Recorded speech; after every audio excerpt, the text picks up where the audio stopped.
Thomas here with Much Props, going to give you another how-to video. Today I am building something historically based, or at least attempting to. Now, I was thumbing through my feed the other day, and you know how if you stay on too long on a video, all they want to serve you up then is things similar to that video? Well, I was looking through and a lot of it was craft stuff, and eventually it started giving me like Egyptian pyramid conspiracies and things like that, flat earth. So as I'm thumbing through the more absurd and obscure things, I saw a clip of a video that used to play about 15 years ago on television called Ancient Aliens. And I remember in that series, they did a special on what looked like an ancient airplane. Now, this ancient airplane was made by the Quimbaya tribe, or they're referred to as Quimbaya artifacts. They're based in Colombia, and it was these tiny little golden trinkets that were found, I believe, in a lake, if memory serves me correctly. But I thought, why not try and make one of those? It would be fun, it would be something quick and easy, and with school finishing this week, I've been kind of strapped for time, so let's knock this out in about 2 hours, because that's about all the time I have. Today we are building a Quimbaya ancient artifact, some people call an airplane, out of foam. Let's get to building.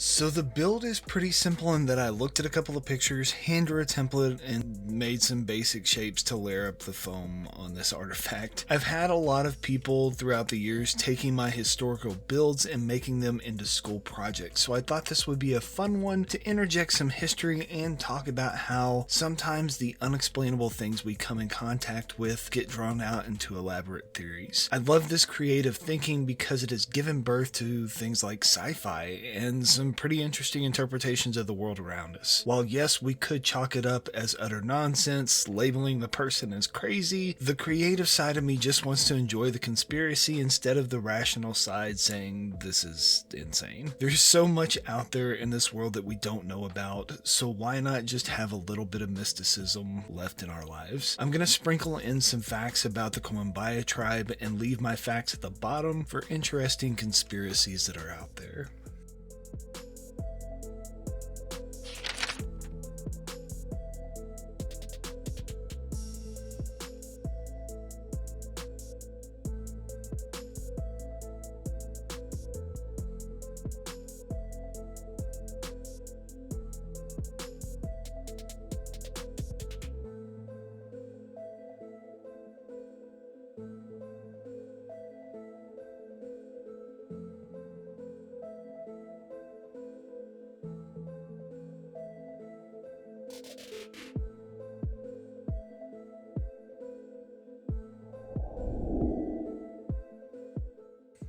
I start the construction of this build with a piece of 6mm EVA foam that I traced the main body onto. I'll link the pattern I drew down in the description below if you'd like to make this one for yourself. Buried beneath the rich soil of the Colombian Andes lies the legacy of the mysterious and brilliant civilization, the Quimbaya tribe. Famous for their breathtaking gold artifacts, they remain one of the ancient South America's most intriguing cultures. But who were they?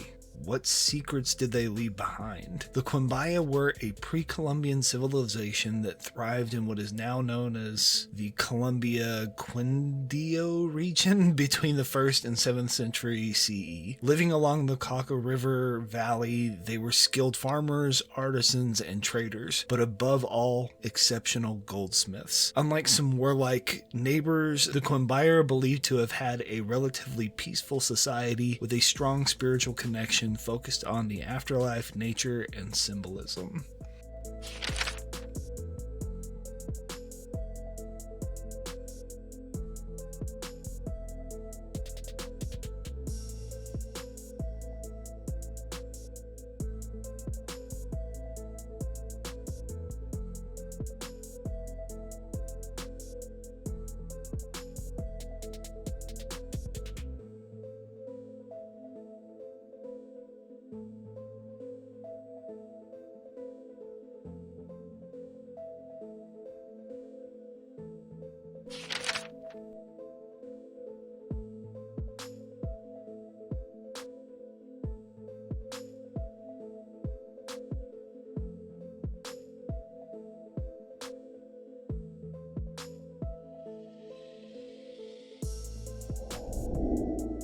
For the cylindrical middle, I cut a 45mm EVA foam in half, rounded over the edges to fit within my pattern, and then carved a groove around the neck area with a rotary tool. Make sure to wear a respirator and work in a well-ventilated area while sanding or burning EVA foam. You don't want to breathe in the fumes. In 1890, a staggering discovery changed everything that we know about the Quimbaya tribe, known as the Quimbaya treasure. This collection of over 120 exquisite gold artifacts were unearthed in a tomb near the Magdalena River. Today, many of these pieces are housed in the Gold Museum in Bogota. Among the treasures were ceremonial containers used for cocoa chewing rituals, delicately crafted with symmetrical perfectionism. There are also intricate necklaces, animal figurines, and funerary vessels that reveal a deep understanding of metallurgy and aesthetics.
After gluing up my carved cylinder to the base with contact cement, I rounded over all of the edges and am ready to fix the front of my wings. Instead of cutting spirals and trying to sand in those areas to round them over, I left them straight, and now after sanding the edges, I'm gonna curl them up after heating them, then super glue them together. One of the most debated finds are the so-called Quimbaya airplanes, tiny gold objects resembling modern aircrafts. Some say they're stylized birds or insects, while others claim that they're evidence of ancient contact and advanced civilizations or even aliens. While most archaeologists argue that these are symbolic animal representations in Quimbayan style, the mystery has sparked decades of speculation and even people replicating these objects to scale or to partial scale to try and see if they actually will take flight. And they did.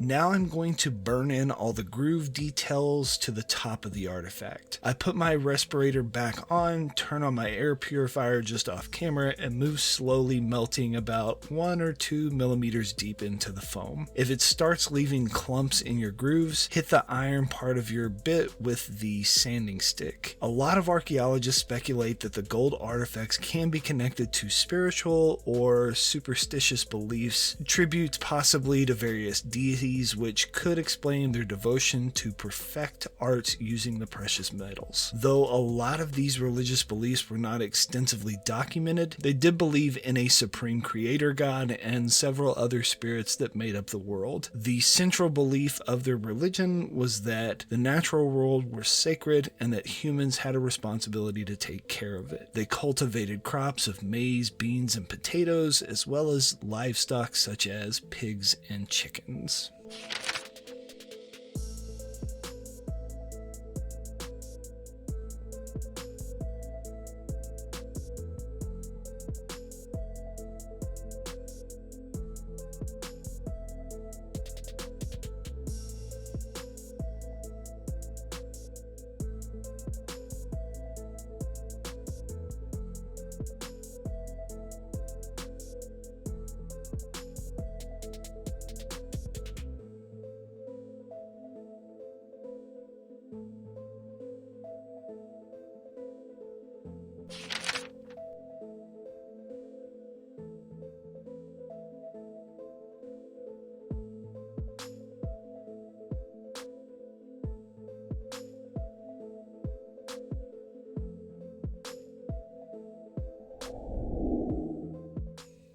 Now I'm going to attach the fin, the back hook, and the two small pieces of 10mm EVA foam dowel around the groove I carved earlier. I put a layer of contact cement down on all the parts and then tack them together. The Quimbaya were among the most skilled metalworks in the Americas. They used lost wax casting to create symmetrical hollow gold objects, a very advanced technique for their time. The Quimbaya civilization flourished primarily between 100 CE to 1600 CE, with a peak around 500. The Quimbaya encountered the Spanish in the early 16th century. Their population rapid decline due to disease, exploitation, and violence under colonial rule. Today, the Quimbaya people are not recognized as a distinct and separate indigenous group in Colombia, but they are culturally and genetically assimilated into many of the indigenous communities that still have survived today.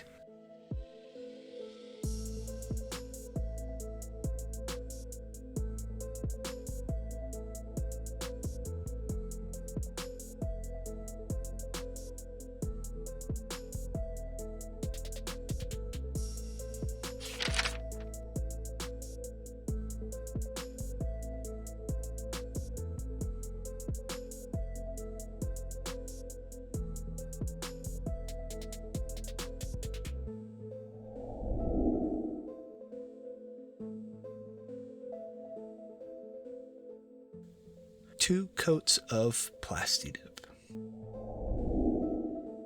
Now time for the paint job. I'm going to use several different colors of Rub and Buff metallic paints. I'm using everything from bronze to a copper to shades of gold. My reason for this is while yes, some of these artifacts do in fact look like they are pure gold, a lot of them have a mix of gold and copper, which is known as tembaga alloy. After casting, they would use a chemical process to leach out most of the copper, but would often give a slight discoloration or a redness appearance of the end product and even possibly cause pitting where the copper is leached out. Beyond the myths, the Quimbaya artifacts teach us about a society that valued balance, craftsmanship, and sacred rituals. Their mastery of lost wax casting and alloy techniques were centuries ahead of their times. They didn't just make gold objects, they made gold mean something: power, passage, eternity. Today the Quimbaya may be gone, but their golden legacy lives on, hidden in museums, studied by archaeologists, and inspiring new generations to ask,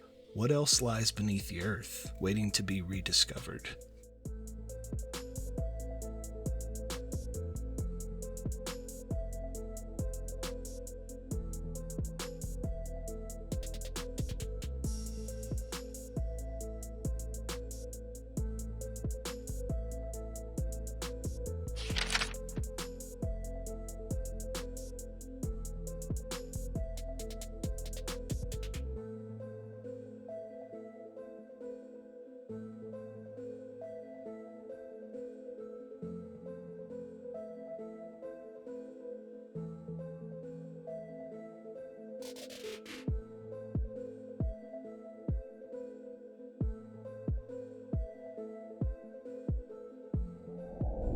And we are finished. Here is the end result.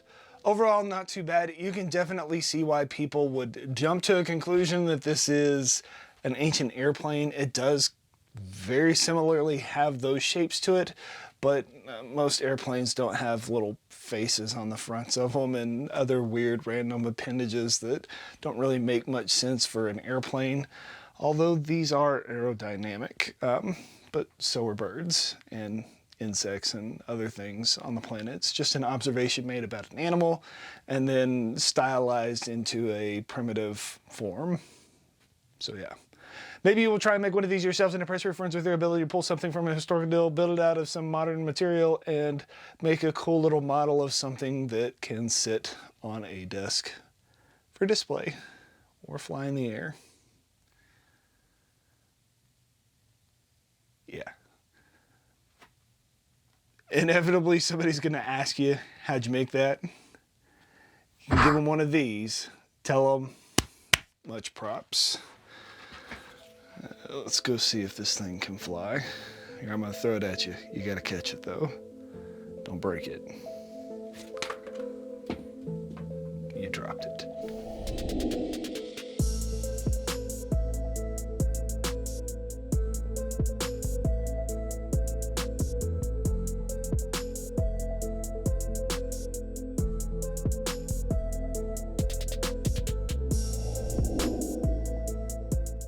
If you enjoy what I do here on YouTube and you want to see more builds like this one, please consider joining these awesome people listed here with me over on my Patreon to build a bigger, better, more creative community together.